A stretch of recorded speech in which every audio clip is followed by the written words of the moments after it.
Well, to we'll continue then to help us make sense of the overall political significance of this plan and to help us delve into some of its potential benefits and shortcomings. I have a remarkable lineup of ambassadors here today for you, representing all the EU, the Balkan aspirant for EU membership in the future, potential future members of the Union.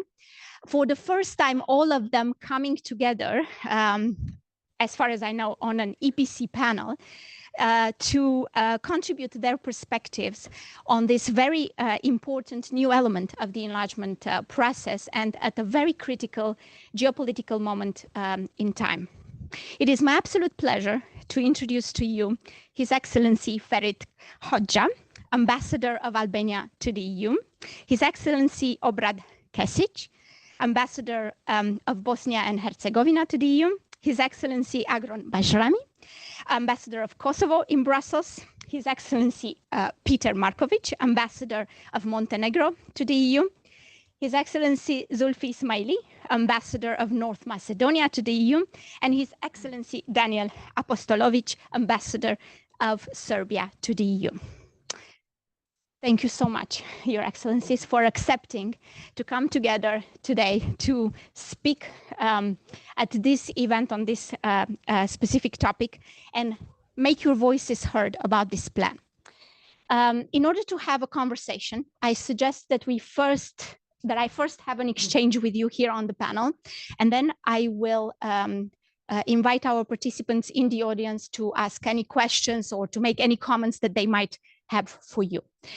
So if this is agreeable to you, and given that my intention is to make the most of our time together here today, which is in the end limited, let's go straight into it. And with a first general question, which I will address to all of you,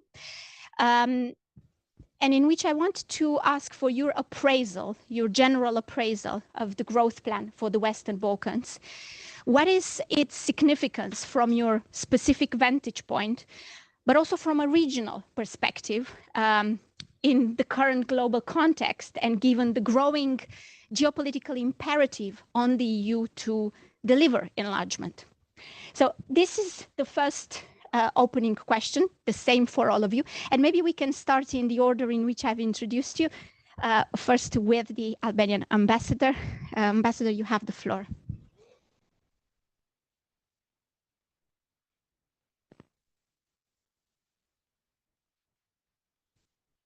Thank you very much, Corina, and thank you to the EPC for organizing this. As you said, I mean, this is the first time that we as representatives of the Western Balkan countries are here, and we are absolutely pleased. I mean, I'm pleased to be here, and I'm very pleased to have this opportunity to really share some of our thoughts and ideas on the large picture of the relations with the European Union, of the integration process, but specifically on the growth plan and what it represents for us.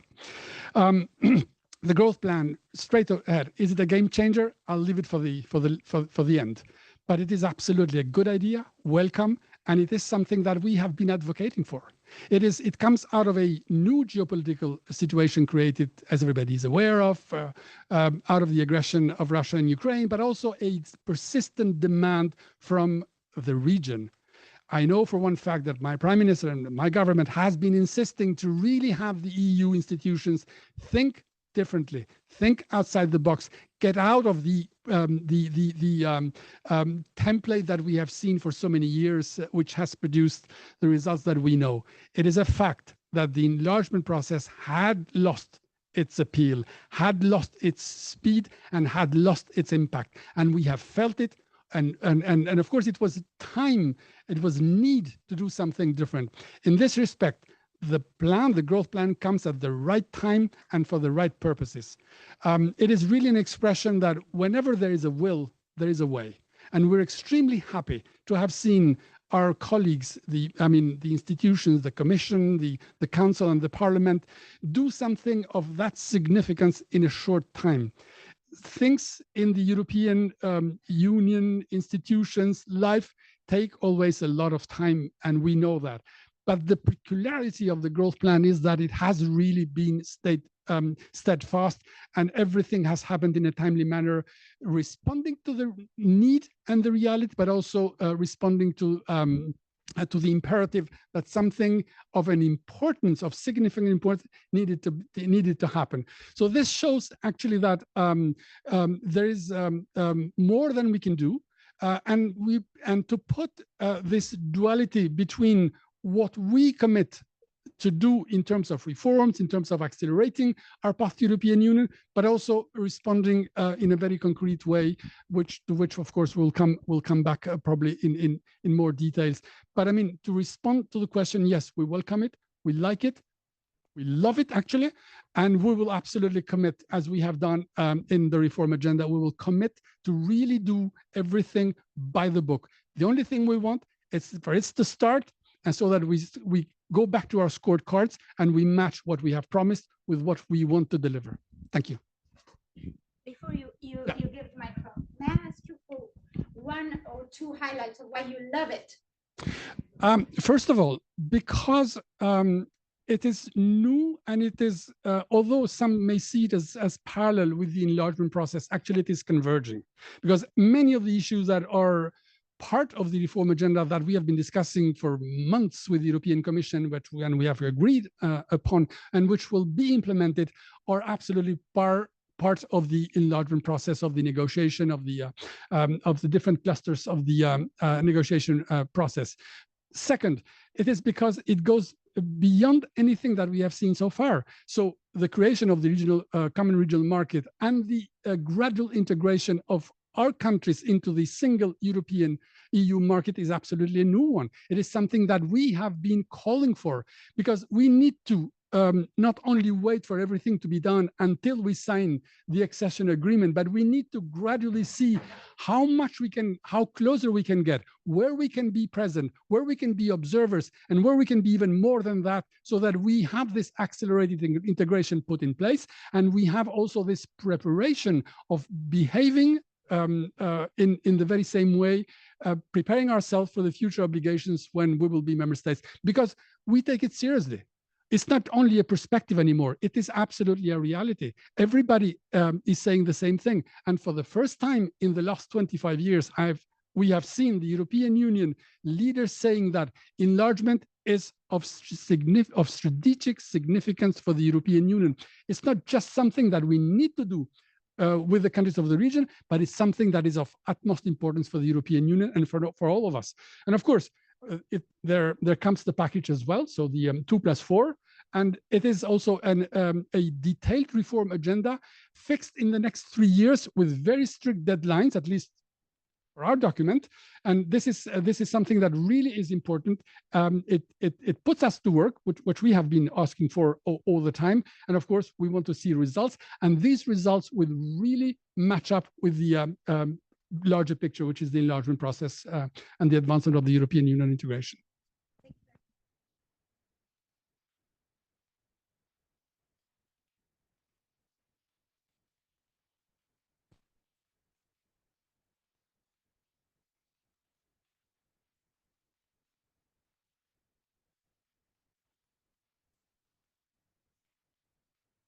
Well, my job's easy. I just say I agree with Ferit, and we can all leave. Now, first of all, thank you, Corina. Thank you, EPC, for hosting this event. I also want to say this is very comforting for me, because it reminds me of the beginning of my career when I was an adjunct instructor of political science at Old Dominion University, and always the first row was empty in every lecture. So anybody who needs seats, you have plenty of seats up here, so please feel free to come up. I have to say, for Bosnia and Herzegovina, timing is very important, and I agree with Ferit that the timing couldn't be better with several things to bear in mind. The first is you had in the EU very clear expansion fatigue. And that was very noticeable, despite the willingness of elites in the Western Balkans, and especially in Bosnia and Herzegovina, in trying to present a very rosy picture that everything was achievable, that yes, it was realistic that one day Bosnia and Herzegovina will find itself in the family of EU membership. Now, the problem is that there wasn't only, as things dragged on, there wasn't only this fatigue that developed in the EU, there was also a fatigue within our public. And there was a skepticism that began to grow. So from my perspective, the biggest value of the growth plan is the finances, the money that's made available is important. But don't get me wrong.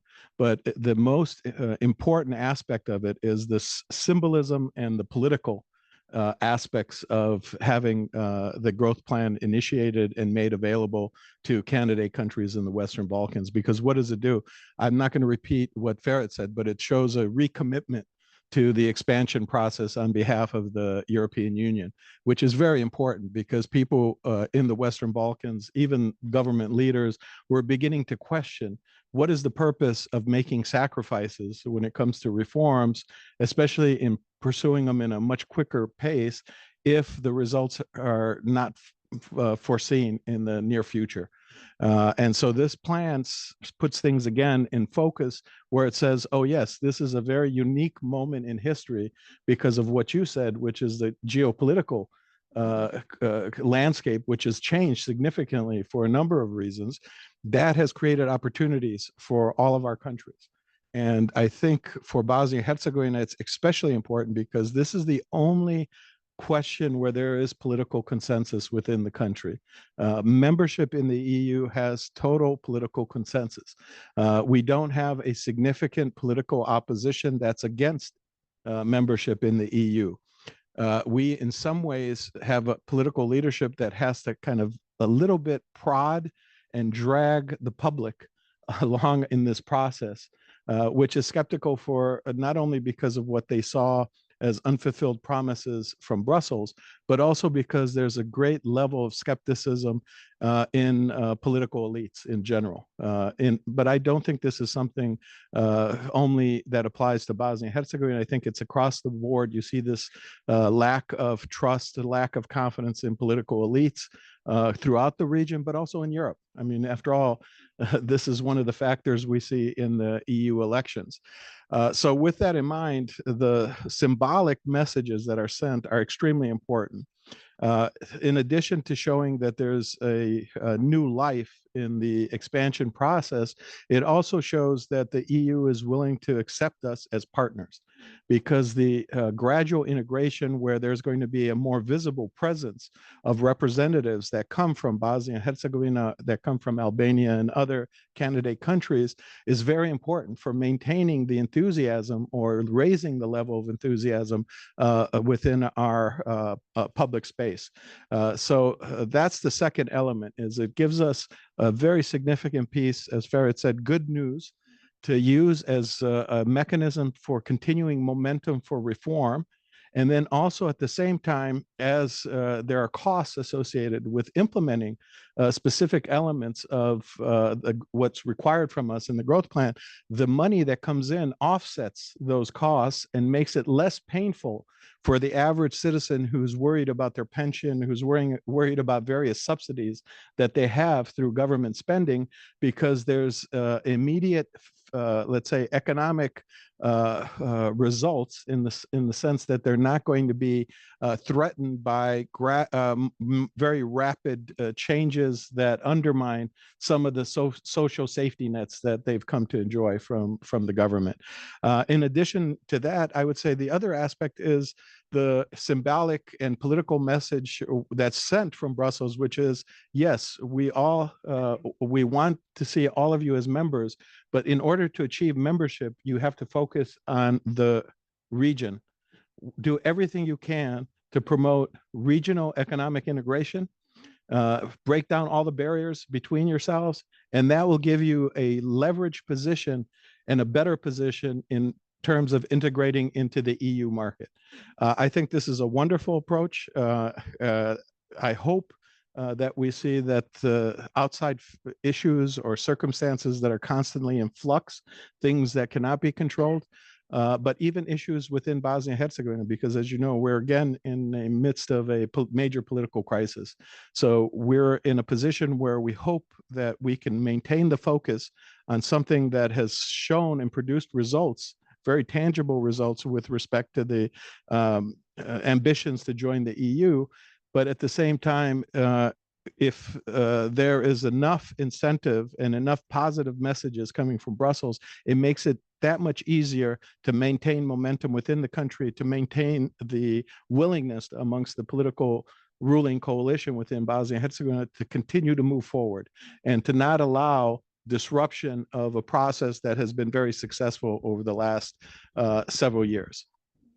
Thank you very much, Ambassador. I'm just wondering,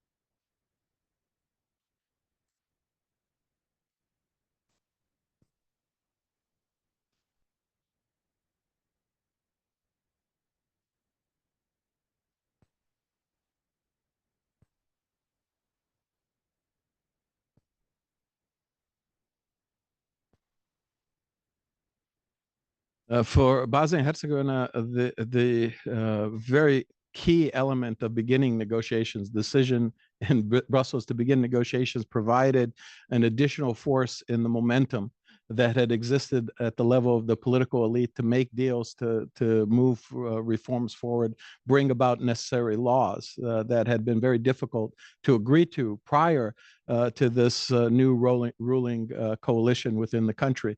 Now, having said that, this provides space and it provides momentum, but we also know it's not going to be of eternal duration. So there has to be other successes, other steps that are taken that encourage the public's expectations that results will be achieved, will be continued to achieve, and that progress will be rewarded.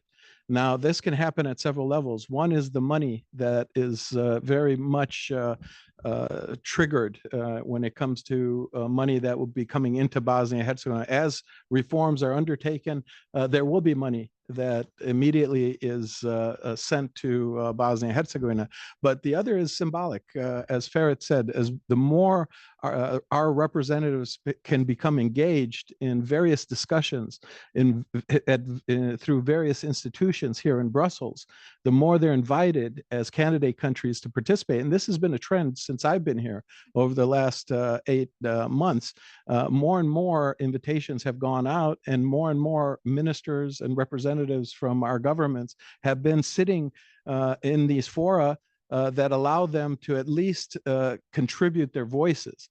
That sends a very powerful message back home, because it says, look, this isn't just words. Look, our people are there at the table.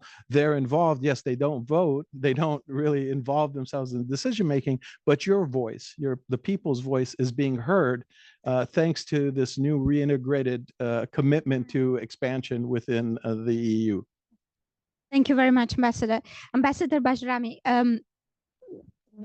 do you think this is it's good timing? Is it a little bit too little, too late? Is it spot on in terms of timing?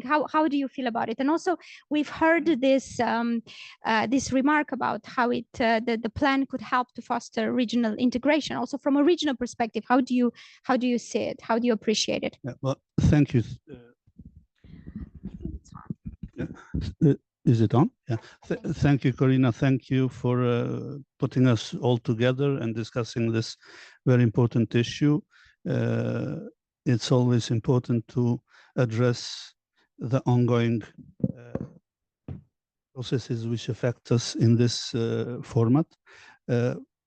As regards to your question, I would, while subscribing to what has been said in general, we have nevertheless, even before stated, the government officially has endorsed and welcomed the idea of the growth plan and the idea behind it, the idea that the approach that links EU funding with adherence to European Union values and so on.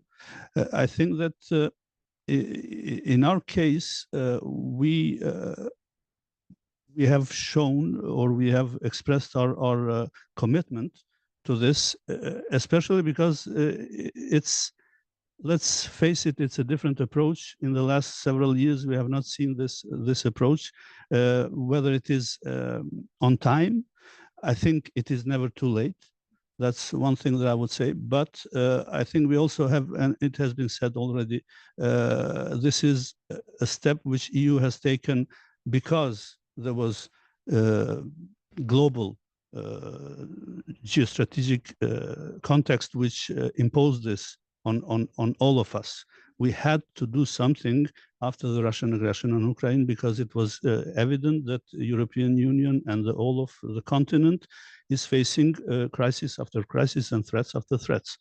And in that regard, I think this has been a very positive step to reinvigorate the process of enlargement, which, it has already been said, has been stuck in or running in circles, maybe to say that way. So in that regard, I think that it is timely, because what else could we have done? We needed to do something, and I think we all remember the discussion about which led to the growth plan started very early on, a few months after February 2022, when the questions were being put in front of all of EU, our region included also. What is the future? How can we deter the potential threats which are, there was wording said like danger of spillover in the Western Balkans and so on. So I think the necessity that we need to address the issue of enlargement in the new context was behind the discussions which then resulted with this growth plan idea, which is not the only one. I would say this is only part of the bigger picture in which we see EU moving much more actively towards addressing the issue of the need to find the proper way, progressive way of integrating the Western Balkans and all other potential candidates into European Union in the future time. So in that regard, we have seen this as a major, let's say, turning point. For Kosovo government, this was a much welcomed step. And we ourselves have been aware that this is the time when one needs to take steps in order to push for the European Union process and integration. In that regard, let me just remind you that in December of 2022, we have submitted our application for membership. And I think that's also part of this, let's say, show of political will to move forward, always taking into account that the move can happen only if you submit to the values and you do the reforms which are necessary. And in this regard, I think that the growth plan is a good instrument to push forward, on one hand, to address the economic issues that which we need to address, not only because we want to become at some point members of European Union, but also because we are living in a world in which you are much more vulnerable if you are not capable of cooperating regionally and to address this. And I think growth plan is designed in that way, which helps us address those issues. But on the other hand, it also is a vehicle which pushes or let's say creates better conditions for the bigger process of enlargement to take a much more concrete shape.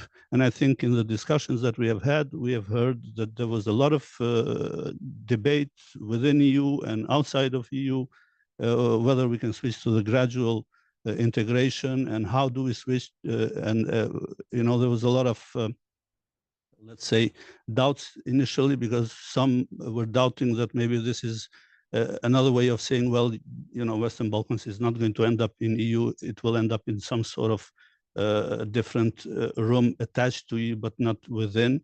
And I think we are now at the moment when these doubts have been addressed. The growth plan is not is part of the enlargement process. It's not a way to put the enlargement on the side.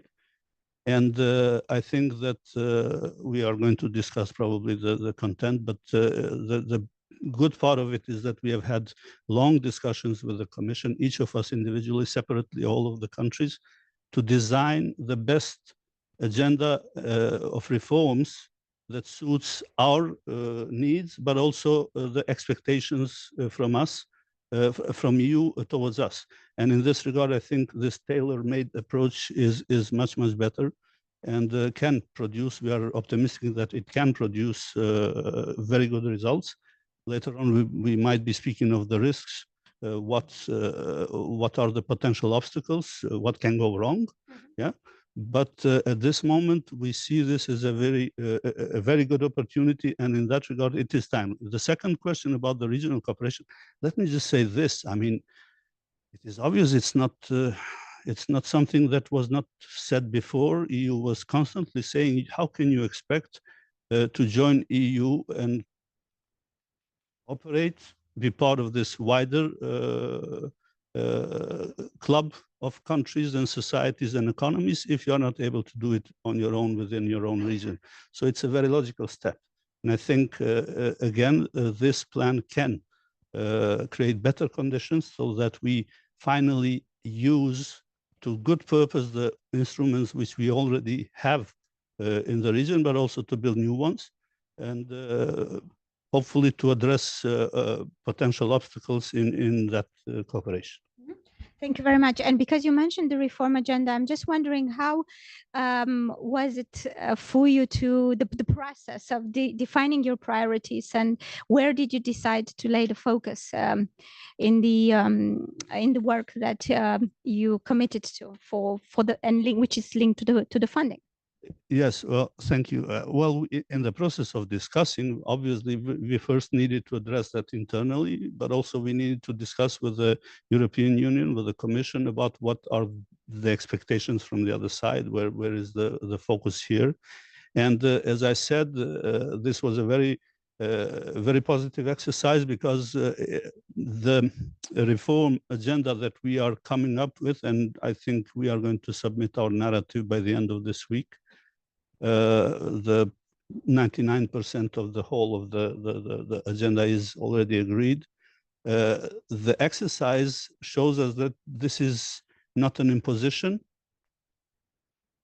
It's important. It is a product of our needs and potential and issues that we want to address, but also in the context of what European Union wants us to see done. So this is, let's say, a joint document, a joint plan. And in that regard, if we are going to go into these details now, we have come up with a plan with the agenda which comprises of 5 policy areas with 29 particular reforms across 17 sectors, and with more or less, I think, around 108 particular steps that need to be taken during the length of the implementation of this plan. Okay, and probably we'll come back to that, especially when we discuss risks. But Yes. Thank you so much for now. I come to Ambassador Marković. Is this a way to reinvigorate the process of enlargement, as we've heard? Is it a turning point from Montenegro's perspective? Mm-hmm. Well, Corina, first, thank you so much for initiating this panel. This, thanks to you, it's not a manual, but it's a very welcome debate. When it comes to the new growth plan, Montenegro is extremely enthusiastic. We believe that this out-of-the-box kind of thinking that my colleagues have already commented on is absolutely necessary to accelerate the accession process. I might, to all of those in the audience who have studied international relations, use the sort of tool of 3 levels of analysis from international relations to explain. So, you know, our colleagues have already spoken about the system driven need for this instrument, that the war basically needed, propelled us to think about enlargement in a different way. But when we speak about the national level, we should also pay tribute to the country presiding over the Council, Belgium, as well as all the member states of the EU with the presiding role of Belgium in the Council, who probably under a different presidency would not have had the zeal and the discipline to really in so much detail go through the draft facility in Coela and in Coreper as well and as fast as they did.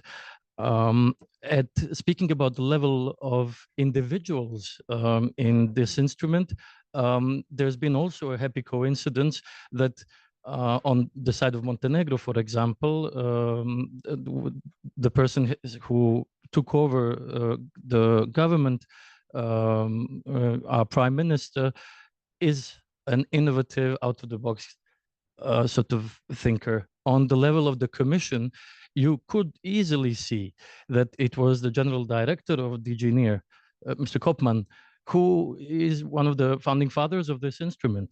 And the out-of-the-box kind of thinking that we all like here, that is present in the Western Balkan facility, is actually a copy-paste innovative method from Next Generation EU, and also present in the Ukraine facility, which is, you know, a performance-based instrument.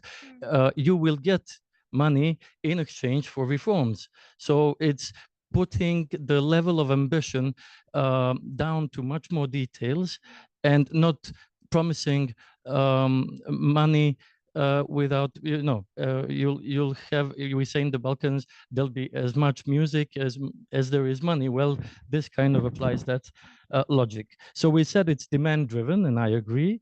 And we said it's performance based, and this might be the key to its success. Our colleagues also said that there is an overlap between the ambitions of our reform agendas as they are taking shape and co-created between our governments and the European Commission, and the accession process. Not only is there overlap, but they're mutually invigorating. I'll remind everyone that probably all our reforms agendas will necessarily have a heading of rule of law reforms, which are necessary. And those rule of law reforms are actually copy-paste rule of law reforms that the Commission is demanding from us in our yearly annual reports. Then there is also a set of economic reforms, which are actually taken from the program of economic reforms thus far into the reform facility in order to demand a much faster delivery under 6 months checking periods. In addition to these two headings, at least Montenegro will have two other headings which are important for us. One is to improve our business environment, and the second one is to improve our human capital. Now, what I want to candidate as really an important added value of the new growth plan, as we've seen it develop in the past months, in addition to the very important socialization argument that Obrad mentioned, socialization of our leaders and our decision makers and our ministries and the public administrations in Brussels, is the socialization which is already taking place in the region. In the course of the past 3 months, we started with the summit in Skopje, then had the summit in Tirana. We just finished a very successful summit in Kotor, Montenegro last week. And what you could see really in person, I was there with other decision makers, is that they are discussing really all part and parcels of the plan. They are planning together. They are discussing the pros and cons. They're arranging how to make things more palpable for our citizens, how to communicate the growth plan.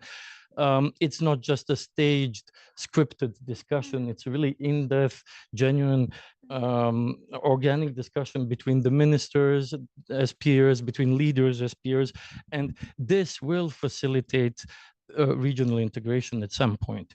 Having said this, I will remind everyone that when we were introduced to the blueprint of this plan, it was said that its founding principle, at least when it comes to the second pillar of the plan, and that is regional integration, will be that a country can only block itself it cannot block other countries on the way to regional integration or the establishment of the common regional market. Montenegro, being one of the smaller countries in the region, is very interested to see this principle applied in practice, because we see that the least accelerated part of the 4 pillars of the growth plan is actually pillar 2, building the common regional market. So we need to unblock this further, and that's something I welcome in the Q&A, something we can develop. Just to finish with Montenegro's unreserved support for this plan for 2 reasons. One, the timelines are completely aligned. The timeline of the new growth plan from 24 to 27 is well aligned with Montenegro's ambition to finish accession negotiations between 2024 and the end of 26 and become the first next EU member by 2028. So we will have no problem delivering on any of the requests and the reforms, because we anyhow have to deliver them by the request to become members. And secondly, the ambitions are aligned for the same reasons, and therefore we really welcome and can't wait to see the down payment begin and trigger the process of this reform. Thank you so much, Ambassador. Maybe on that, and because you mentioned the size of Montenegro, if I remember correctly, the funds are meant to be proportional to population and to GDP size. Mm-hmm. And if that's the case, given the size of Montenegro, how do you feel about this criteria of money disbursement? I think it's only fair. It reminds me of, you know, the largesse of Germany when agreeing to the pondering of votes for the European Parliament and the seats. You know, being fair to Malta, even though the distribution of seats is not quite equal. So Montenegro cannot ask for more than it's due, but we did aggressively lobby for something to remain in the Western Balkan facility during its negotiations in the Council and the European Parliament, and that's the provision on a possibility for redistribution of funds. And we're happy that it stayed, and it's now a possibility. So when one of the countries fails to fulfill one of its reforms in the reform agenda, and then fails to do so again under 12 months of a, let's say, probation period, then that money goes into a common pot and can be redistributed. So this possibility for Montenegro to maybe apply during the course of the next 3 years for an additional reform, for additional funds, keeps us happy, even though we think that we all deserve more than what we might stand to gain here. For Montenegro, that's just over 400 million euros. Okay. Thank you so much. Ambassador Ismaili, I come to you, and we've heard about the symbolic importance of this pact and how it, at least on the side of the institutions, it feels like a genuine attempt to reinvigorate the process and to answer the call of history at the moment. But I'm thinking also North Macedonia's situation and challenges, especially with regards to some of the member states. How credible do you think this is as a gesture coming from the EU countries themselves, not the Commission, I mean? Thank you. Thank you, Corina. First of all, thank you for having us here. And before answering concretely to your question, I think for the people that see for the first time who the ambassadors of Western Balkans are, it wasn't always like this. Just 2 years ago, it was 4 women and 2 men. So just keep this in mind. Yes. And the second is that hearing now my colleagues, and we usually meet each other very often, is that one of the side effects of this plan is that it has united the region. And from the very first proposal that came from the European Commission, I think all the leaders of the Western Balkans, and this, as you know, doesn't happen often, they endorsed this plan. And as Petar said, then North Macedonia took the leadership of having right away the first ministerial meetings, and then the leaders' meetings, then Tirana and Kotor just recently. So, but before answering your question, I think I need to give a little context. First is that it's unfortunate that the perception of the citizens in North Macedonia on the credibility of the EU process is very low. It's the lowest in our history. And this, I think, is true for most of the region. And of course, this isn't just about one reason. It's not just about now what is the next demand from the EU on North Macedonia, but this has been built over time. And you know that we are in this process more than 20 years. And usually I take this example.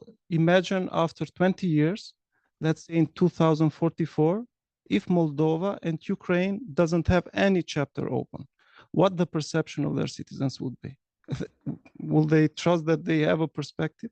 So, and the second thing is that while we are always discussing about the reform agendas, about the roadmaps and action plans and daily Brussels business, we tend to forget that we live in the most difficult times, arguably since the end of the Second World War, with a huge conflict in the continent, but also many crises that follow such conflicts. And mainly because of these reasons, a couple of years now, we have tried to promote this concept of integration before membership. And I think you had our ministers here talking about that. As the process is, I think it was already mentioned, the process is now you get almost very little until you finish the negotiations, and everything after you get membership. But now the process has changed. Now the process is the most difficult ever. It takes not only to harmonize your acquis with your legislation with the EU acquis, but you need a solid track record of implementation. And for this, you need time.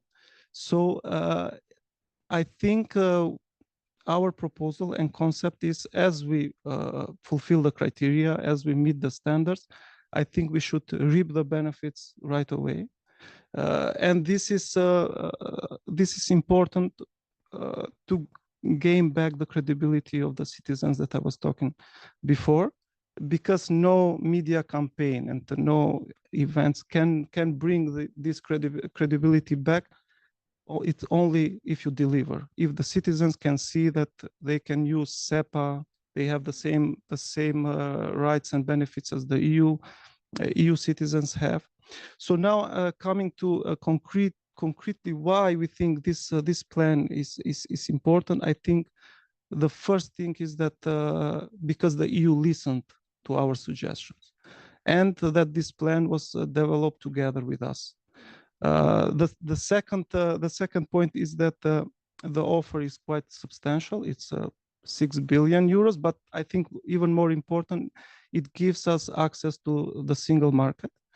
The third point is that it was adopted in a record time. I think it was a record time for any regulation to be adopted. It was less than 6 months since its proposal. And also the process is very dynamic. We now are doing things in parallel. We remember before February 2022, you had to wait for everything to be endorsed and published in official gazettes so you can continue with the next step.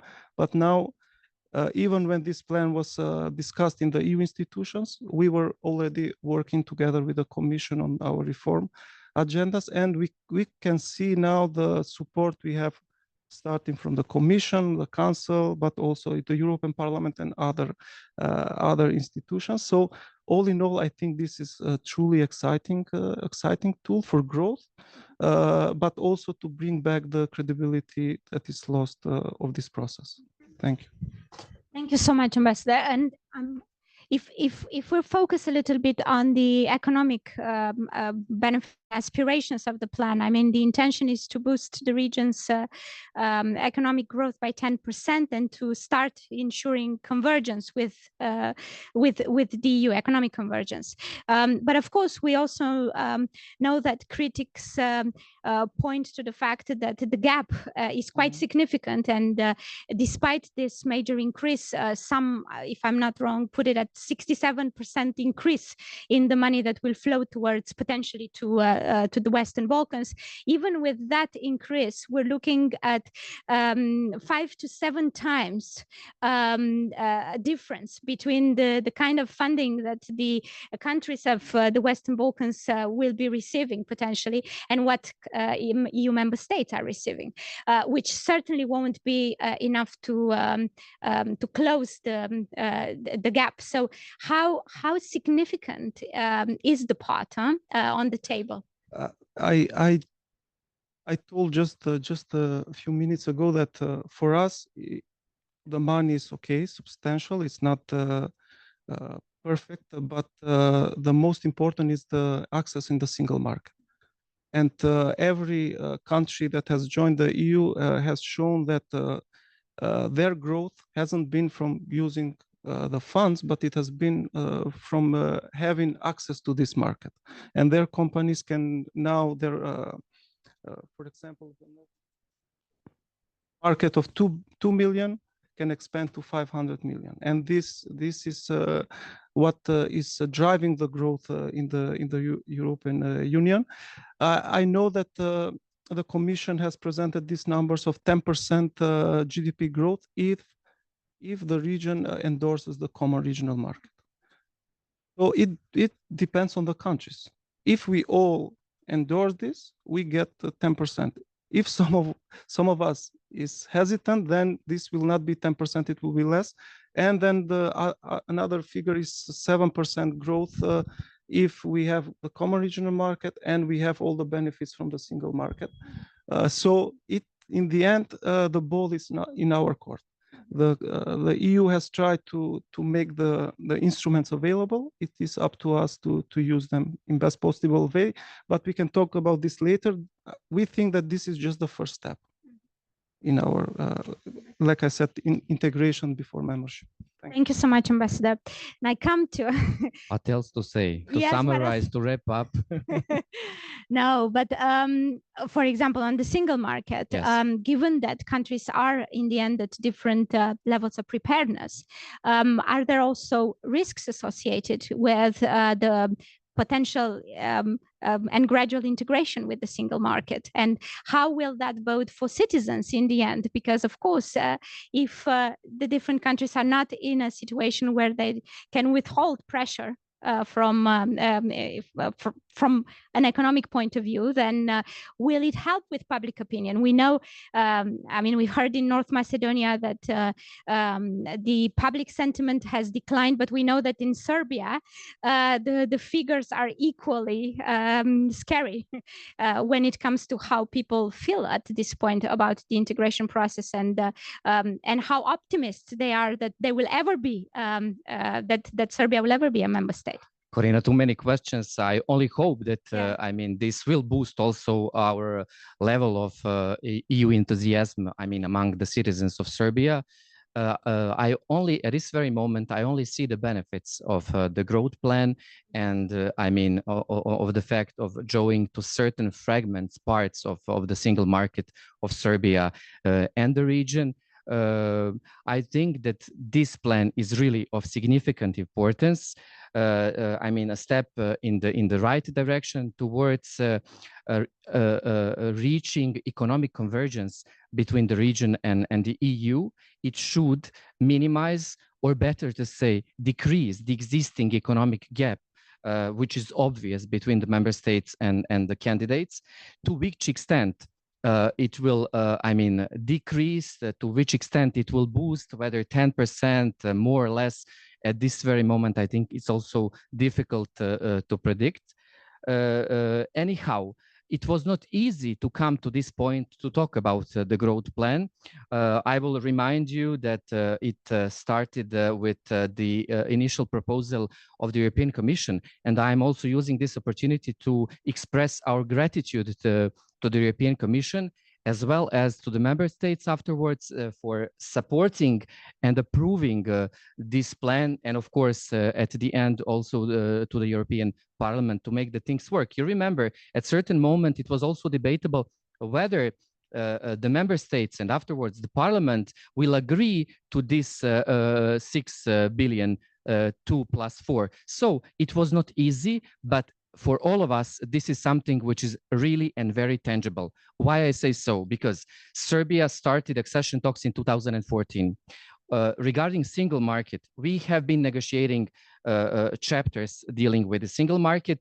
We have reached a really significant level of preparedness in this area, but despite the legal approximation, unfortunately, the business community couldn't benefit from it as we are not the part of it yet.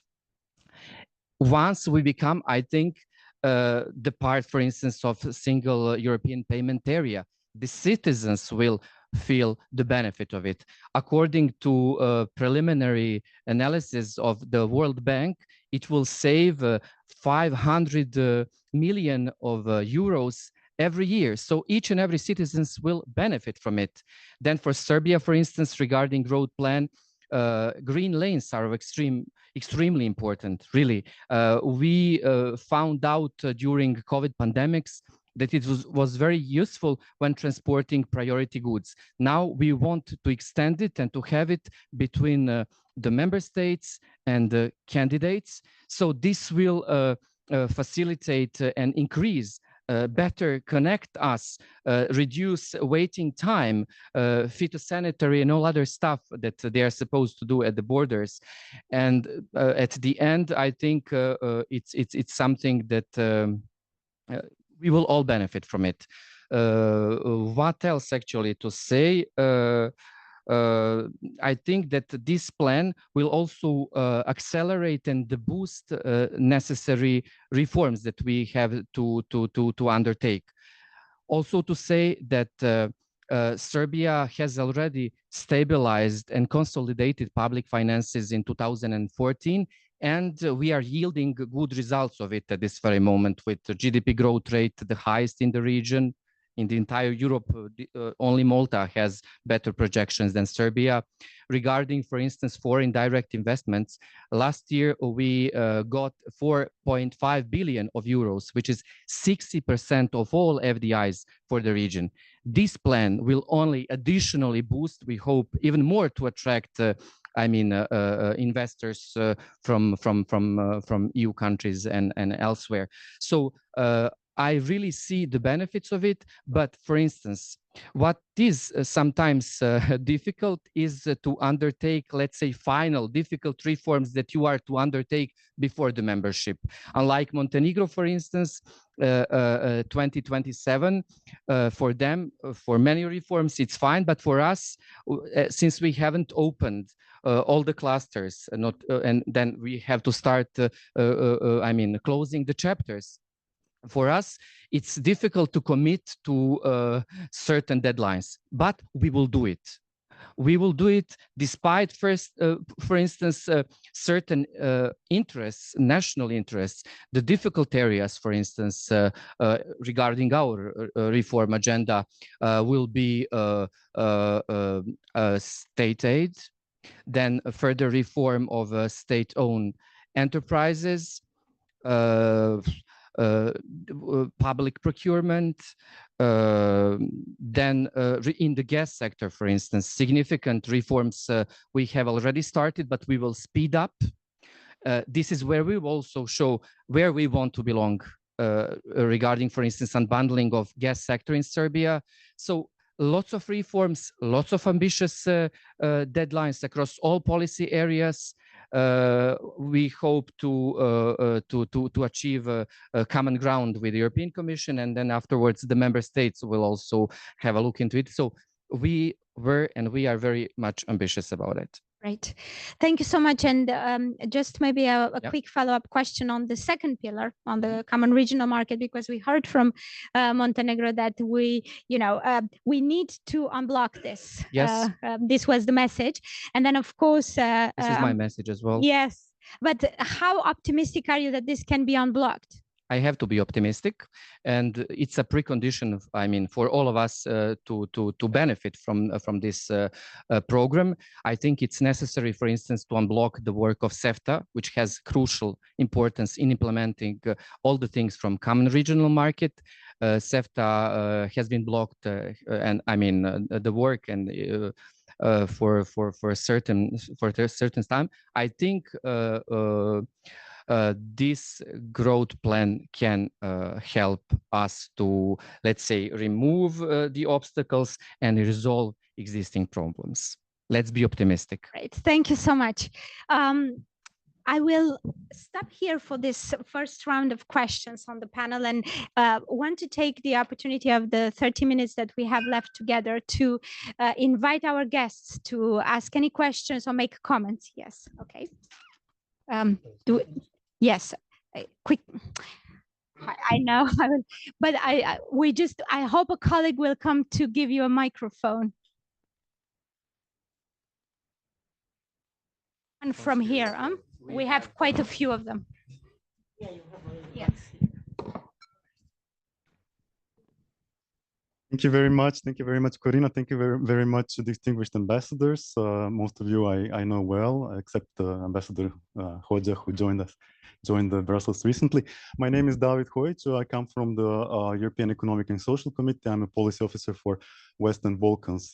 It was very interesting to hear all the interventions, and most of you mentioned that the benefit has to go to the citizens, but I failed to hear anybody mentioning civil society, organized civil society. So coming from the house of organized civil society, meaning employers, trade unions, civil society organizations, we believe that it's of crucial importance that they are also involved in the implementation, at least if from what we heard, they were not that much involved in the drafting of the reform agendas. So what we did in our committee in April is we produced an opinion from the organized civil society with experts from the region on how this could be done. And on this Friday, we will have a conference in Ljubljana that will actually discuss a high-level conference with civil society organization and civil society from the region and produce conclusions. Also discussing with the EU civil society, because the facility for the Western Balkans is basically based on the recovery and resilience facility, which is being implemented in the EU. So on Friday, we will hear experiences from the member states that might be very useful for the Western Balkans as well. And we will hear about difficulties that might arise in the entering of the single market, and on how the social economic convergence can be speeded up. So we will have a web streaming. If anybody is interested, you can go and check it on our website. But just as a question to the panelists, could you pledge that from now on the organized civil society will be actually included in the implementation of the reform agenda, since they are a real bridge between citizens and the politicians and the government? So thank you very much. Thank you so much. I will take another question or comment if there is another one. Okay, we have another one. Thank you. Good morning, everyone. My name is Elma Zulfi. I'm from CMR. So my question would be about the regional cooperation that is so much emphasized within us, but also from the European Union perspective. We have the latest example, which is the Open Balkans. And I want to see your perspective and comparison, how this project that somehow was not successful can impact the regional cooperation idea and concept way of thinking between Western Balkans leaders. Would be a good example. Our lessons learned from there, something that needs to be changed, to be kept in mind. in that perspective. Okay, thank you. Anybody else wants to come in at this stage? All right, if not, I'll add a third question. Yes. We spoke a lot about in support of the growth plan, and everybody highlighted as much as possible all the potential benefits and advantages of it and significance of it. And I'm wondering if there's anything to be a little bit concerned or worried, or if the devil is in the detail, and if there's any detail that can that we want to also bring forward for consideration. I don't want you all to answer all of the questions. You can cherry pick on where the focus you want to lay the focus.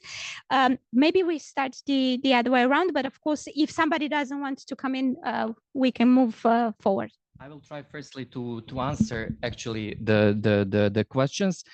First of all, regarding civil society organizations, I was just informed by colleague of mine that we will use the same mechanism as we used for economic reform program regarding the inclusion of civil society. And we have already started the consultations with national convent, because you have, lots of NGOs in, for instance, in Serbia. National convent is covering the most important of them, the most representative of them, so they will be included. Yeah. Regarding the question on Open Balkans, I think this project is and was successful. Why I say so? Because, for instance, it functioned perfectly well between Albania, North Macedonia, and Serbia. We managed to resolve so many things, and we showed in the practice how it works. For instance, now citizens from North Macedonia can come to Serbia with IDs. They can easily get the job in Serbia. The same goes for Albania. So in practice, we showed, while waiting, things to be resolved on the level of the EU and common regional market, we sit together, and I think we proved that this is. On the other hand, Open Balkans is complementary. It doesn't contradict. It doesn't say that we won't take part in the common regional market. No. So it is complementary to common regional market. We only see the benefits, not negative things. And it was inclusive. It was open to anyone from the region. So, but in the case of our three countries, Albania, North Macedonia, and Serbia, I think we showed that it was a good example of regional cooperation. Thank you. I will try to answer all the questions. And first, to David and the Economic and Social Council, I think committee. Sorry, I think first I need to praise them, because the committee and President Ropke were the first ones that listened again to our ideas and to commit to take members from the region as observers, but in their official meetings. And now I want just to tell what is next for us. What we expect next from this plan is that we want our representatives to be present in the official meetings, where the discussions are made and the decisions for the real issues are taken. And we want this to be as a substitute for the JPCs, JCCs, EU Western Balkan meeting that are only concentrated and talking about the region and not about the real issues that we have to implement if we want to become a member state. And this, of course, will improve the trust between the parties. And we will be ready from the first day when we become a member state to take on the obligation of membership. And the Economic and Social Committee was the first one to do it. And we congratulate this, and we hope the others will follow. And we have a lot of support also from the other leaders. President Metsola said that she supports observer status for our MPs. President Michel, in his Bled speech, even mentioned 2030 as a goal when the reform of the EU and our membership will collide, and also President von der Leyen with the growth plan as well showed that all the institutions are committed and are showing support for us. On the civil society, I think we have to include them because it's our obligation under the regulation that they need to be consulted in every step.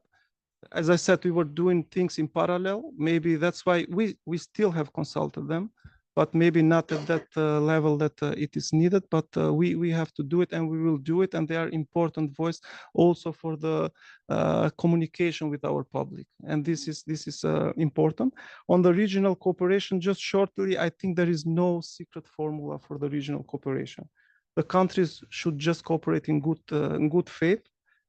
For the benefit, of course, of the citizens, and the growth plan is an additional incentive to do it. And then when you have economic cooperation, then follow people-to-people contacts and also better political understanding, and this leads to trust building. And when you have trust, some of the issues, bilateral issues, become obsolete. And the question. Concerns about the growth plan, I would say you see that most of our views are positive on this. What might be a concern is that this process to not become too politicized as the accession process tends to be. So I think this should be just you have the reform agenda, you have the plan, and just to deliver on it. Thank you.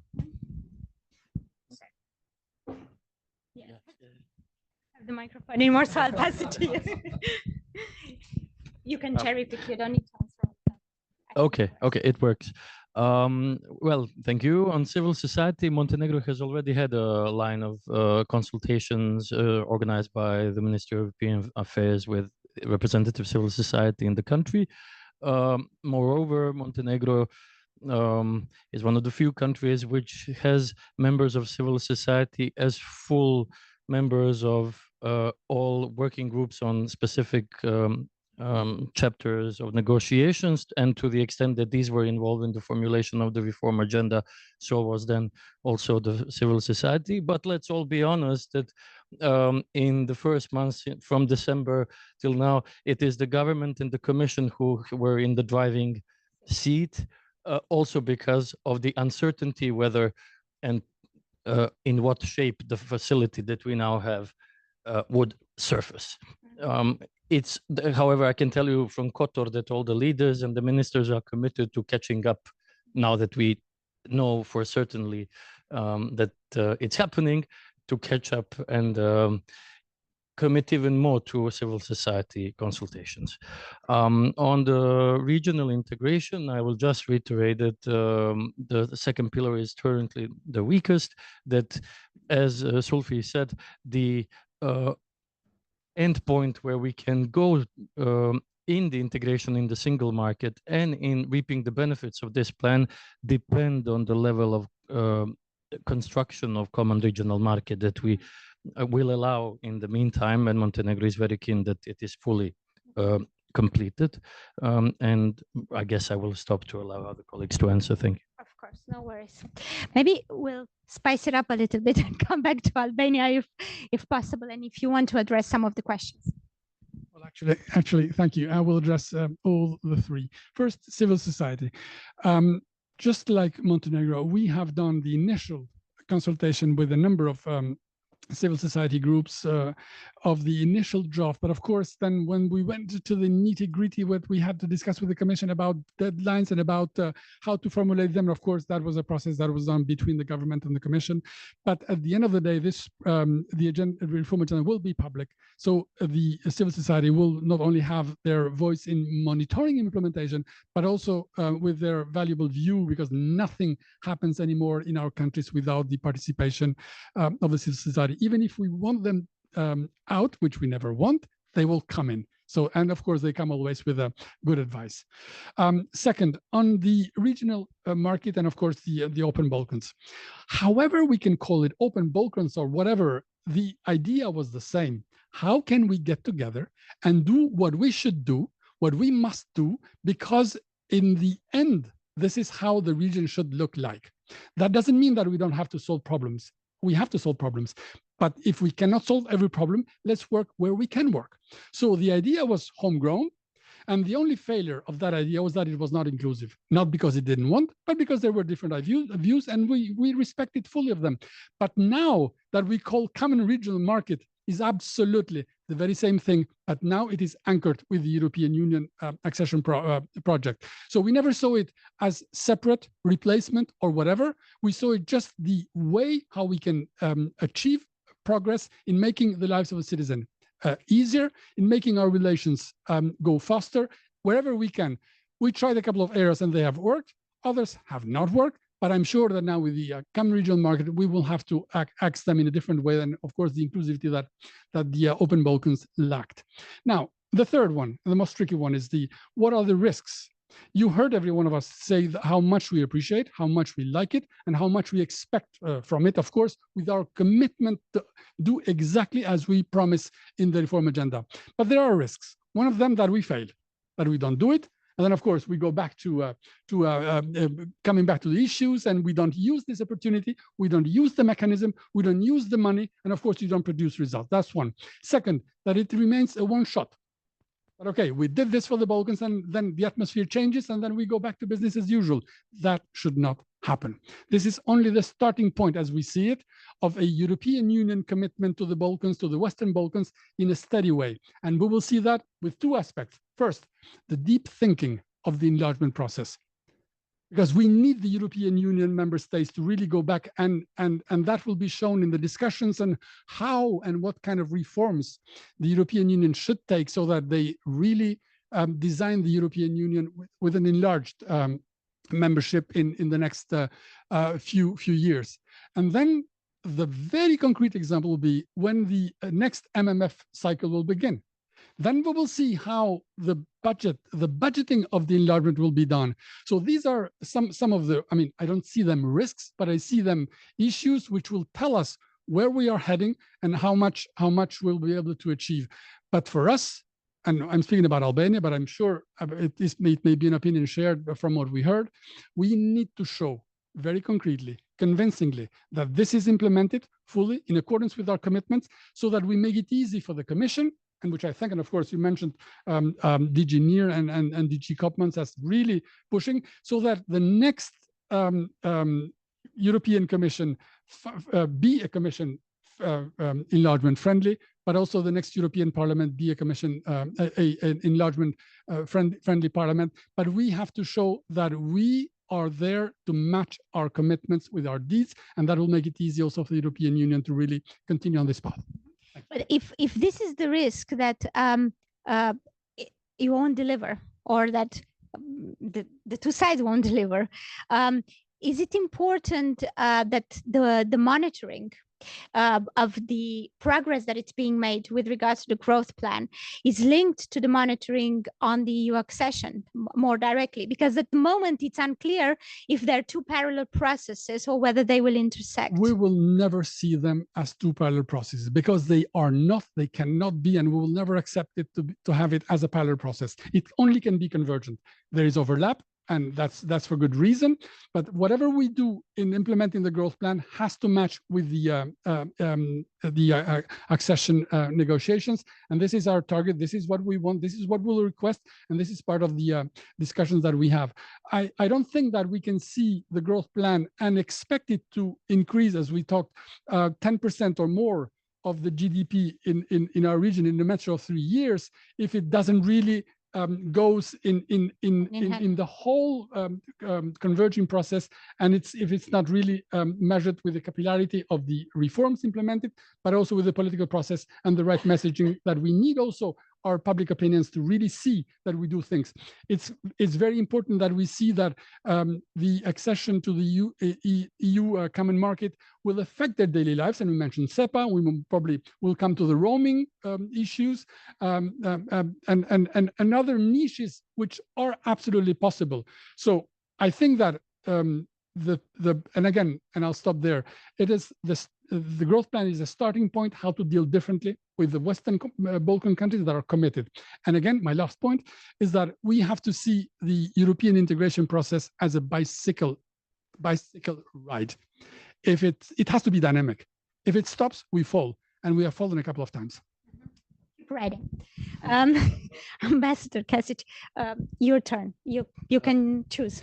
Yeah, let me start with the perceived threats. In large part, I agree with what's already been said in terms of the threats. And I think I mentioned it in my opening remarks that the biggest threat is the change of atmosphere possibly after the elections in the EU. If we end up having a more skeptical, or let's say a more hesitant emerging political coalition, whether or not it's anti-expansion forces is irrelevant, because the campaign is by definition going to be much more skeptical. That's being waged in all of the member countries because of the, let's say, the fear, the anxiety that's felt in each member country currently because of the major challenges before each member country and before the EU. So it's not so much a question of what the math will be in forming the new majority in the European Parliament and how the new Commission will be elected. It's how the policy is affected through the campaign. And so there's the first threat is, will there be a shift in the landscape where the landscape will not be as accommodating, as welcoming towards this expansion? That will definitely impact public opinion. It will impact the willingness of public leaders, of elected leaders, to take greater risks in terms of moving reforms much more quickly that are necessary in order to meet the timetables that are set before each of us. So that's the first risk. Of course, as Ferit talked about, the biggest risk is internal. If there's a breakdown of goodwill that has been, for example, in Bosnia-Herzegovina, the driving force for the success Bosnia-Herzegovina has had in beginning negotiations with the EU, it doesn't matter what's happening in the EU itself. We're just not going to be in a position to keep up with the timetable that's expected of us with the growth plan. So the internal question is the key question in terms of maintaining momentum and moving forward. But in Bosnia-Herzegovina, it's much more complicated. I know some of you are probably tired of me saying it, but we have the internal dimension with the will of elected leaders and the institutions and capacity of institutions to follow and meet all of their obligations expected for EU membership. But we also have a very strong outside interference. There is still the office of the High Representative.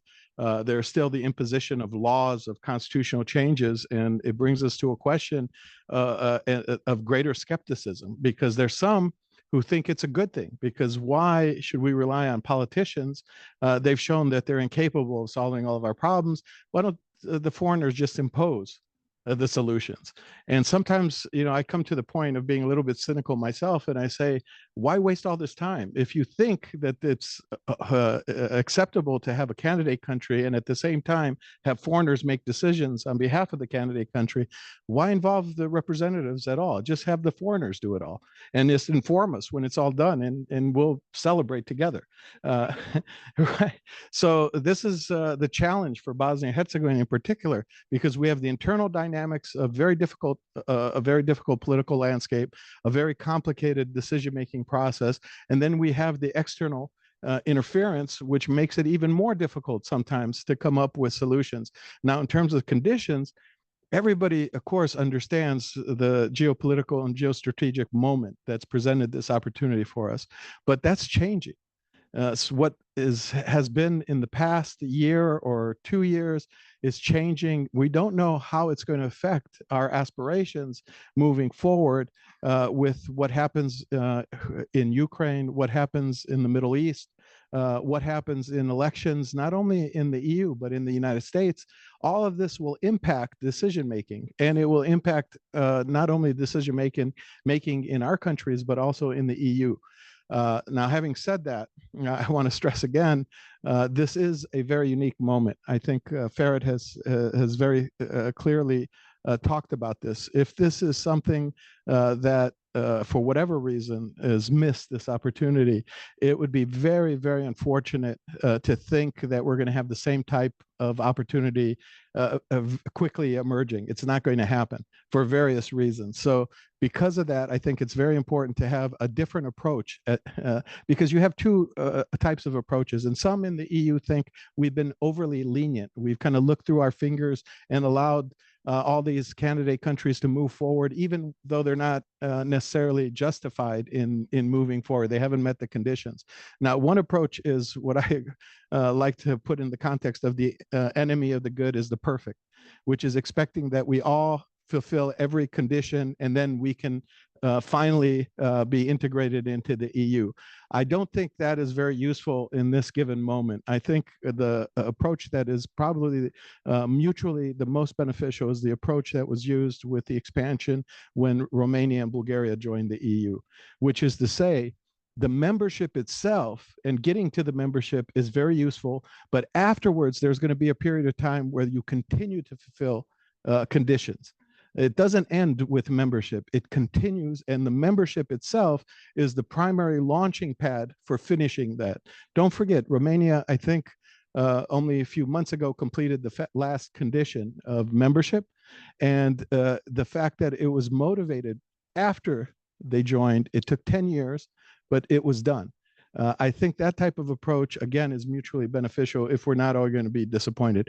And one last thing about the civil society. My early career started in an organization that supported civil society in the Western Balkans. 7 years I spent at IREX.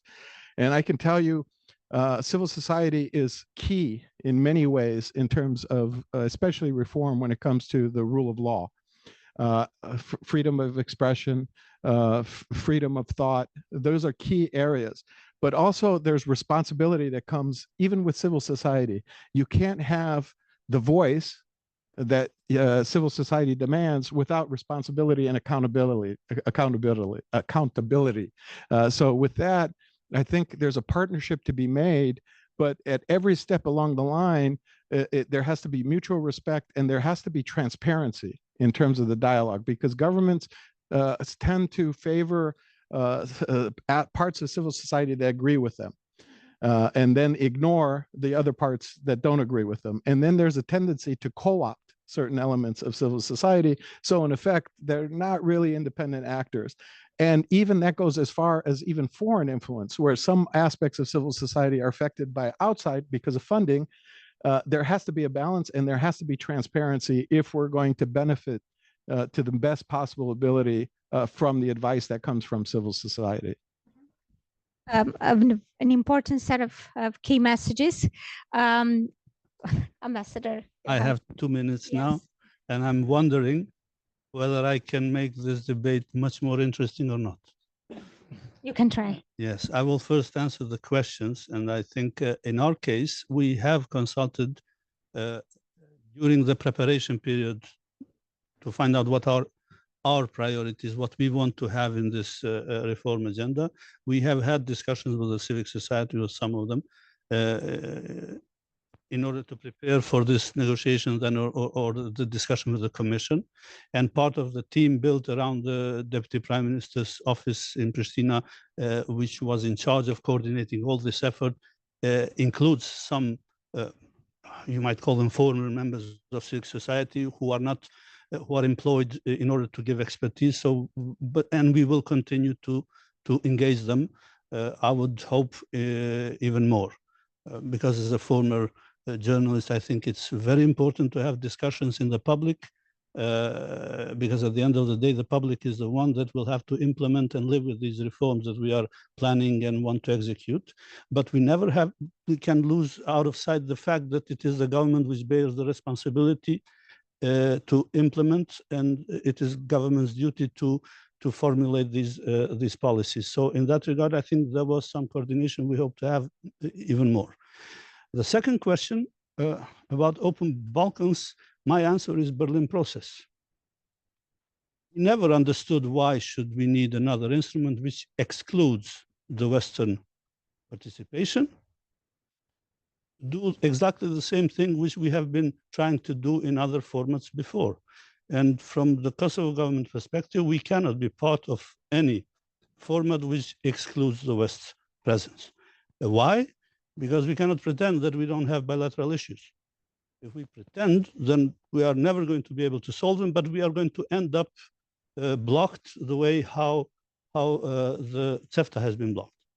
So for us, regional cooperation makes sense if it is within the European Union, let's say, framework and under its umbrella, with important input from Western countries, the big ones, including the US, I would add, but also if it is built on the premise of equality. This is how we see it, and this is how we want to push forward. So I'm not going to go more into detail about that.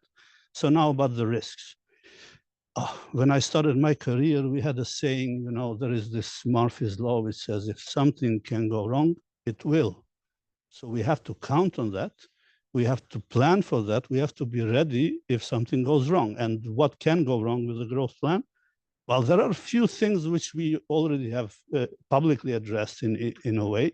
One of the things that with the plan itself, with the way how it was designed, one of the internal, let's say, technical obstacles for us is the fact that it, apart from the conditioning which we agree with, which is in the plan, there is this extra conditioning which relates to the process of dialogue of normalization between Kosovo and Serbia. So there needs to be some progress evaluated by I don't know who, which then makes it possible for us and Serbia, obviously, to access the funds.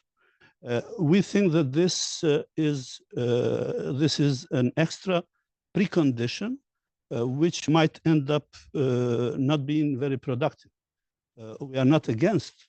We want to have progress in the dialogue process. We want to have implementation of all what was agreed, and we want to further agree and achieve the final big agreement, which should include mutual recognition. But if we are going to subject this growth plan to the potential of achieving that success, we might end up blocking this for us. So this is a precondition which we were not feeling comfortable with.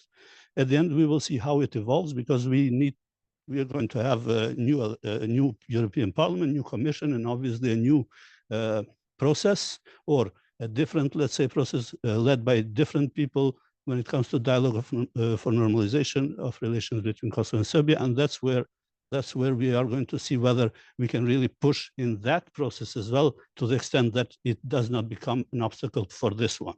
So that's one risk. The other risk is, but actually even the obstacle now is the measures which have been imposed on Kosovo since last June.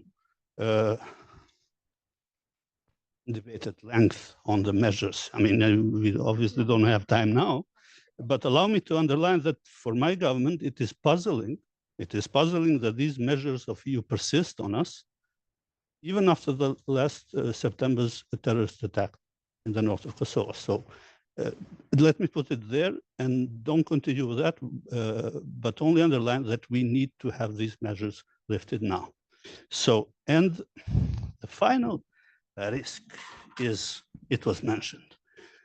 This plan is a result of a particular set of circumstances, which was then followed by, let's say, enormous political will within EU to push forward. So if that political will be there, just as we don't know whether we have enough political will in our own countries to follow up on what we are agreeing now with the reform agenda. So there are many risks. This is why I would argue that the civic society, the media, everybody else, the society in general, in each of our countries, but also within EU, needs to be very attentive to how this is going to develop and evolve, because there will be need and necessity to be alarmed and pressure all the actors in order to move forward. the fact that we have agreed and the fact that member states have said, okay, give them 6 billion more will not solve anything unless we are really involved into monitoring and pushing forward on each and every step. And this is the greatest, I would say, risk. Okay, thank you so much. I think Corina, just one thing yeah. that I forgot to do is to acknowledge Zulfi. If it wasn't for his leadership and initiative, it would have been very difficult to bring us all together. Yes, indeed. So, Zulfi, thank you. But I do want to abuse a little bit my position as chair, and also I will attempt to steal a little bit more time from you and ask the impossible from all of you, which is maybe in 15 seconds, if possible, to give me one sentence about the key message or one of the key messages that you want to leave out there for the new leadership in the EU, in the US, maybe for the leadership at home, because we spoke about uncertainty and we spoke about how there's heavy responsibility on the shoulders of both leaders, both in the EU, but also in the different Western Balkan aspirants. So what is it if one sentence, if you have about the message that you want to leave our audience and publicly with? I'll do it like this just to finish. Okay, we'll start from you. Less than 15 seconds. Let's speed up the process. We are a little bit tired of waiting for decades in the waiting room. It's not 15 seconds, but the first report of the possible concerns and negative effects about the enlargement that I have met are from 1961. And these concerns and these debates are ongoing all the time. They are also ongoing now, if the EU is ready, but the history has shown that every enlargement has been positive. Thank you. And always a political decision. Yes, so proceed without fear. Not only merit-based. Proceed without fear fast, so far. Okay. For Montenegro, the secret lies in investment. For investors, credible Western investors to come to Montenegro, they need to see that they are not investing in a country of 500,000, but in a region of up to 20 million. So we need a common regional market in order to have credible Western investors. Okay, investment. Yeah, well, I mean, if we are going to do it like this, then obviously we need to ask the future Commission and EU institutions to follow up on this, to not wait with another step after 4 or 5 years. I think that the growth plan is designed in a way that it can only be successful if there are other processes moving around it. And the final note would be, yes, we are keen on starting this journey because it is merit-based. And this is the key to the success. If it is merit-based, if everybody is treated the way how they perform, I think we are in a good direction. Europe cannot be whole and free without us. That's the message. Okay. We have to do everything because this is a tango. We have to do everything to make it a success. And if we do that, we will have achieved what we want in our national audiences, but also in our international audiences. And this is, we will have contributed to the accelerated integration that we want and we request. And this is how we can make everybody look what the EU will be with our countries integrated. Wonderful. Thank you so much. I knew you could do it. Thank you also for your patience. Please join me in thanking the ambassadors. Thank you.